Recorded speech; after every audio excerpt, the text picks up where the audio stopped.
John, too, all the criticism that Brad Holmes has faced this year, which, again, I mean, should he? That's a different conversation. For what he's drafted, and you've seen the picks so far with Kirby now getting better and better, Aiden Hutchinson, you have a ton of guys now that are shining from Brad Holmes and who he selected. What are your thoughts on Brad so far and the job he's done, and now rolling into another draft with Brad at the helm, possibly with 2 top 10 picks? Yeah, guys. And here's the thing with sports, which is great. Why I love being in it, why I love podcasting, writing at SI.com. It's great because people tend to be black and white. They say, okay, is Brad Holmes doing a great job or is he doing an awful job?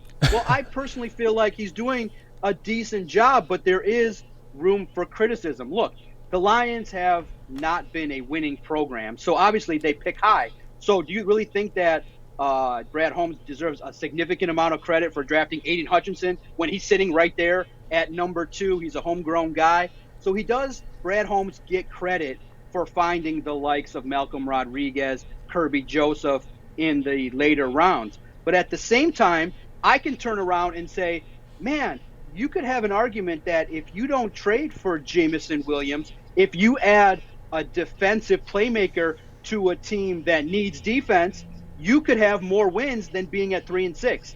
So the argument with Brad Holmes is not whether can he evaluate talent. Yes, he can evaluate talent. He learned under Les Snead with the Los Angeles Rams.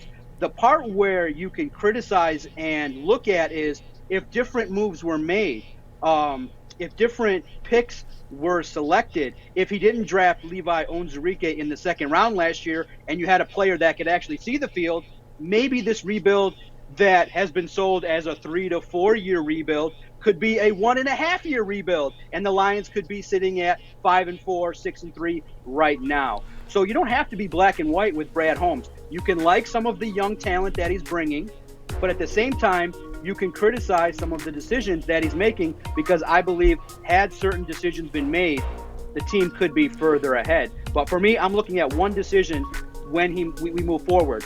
What he decides to do at quarterback will define his legacy here in Detroit.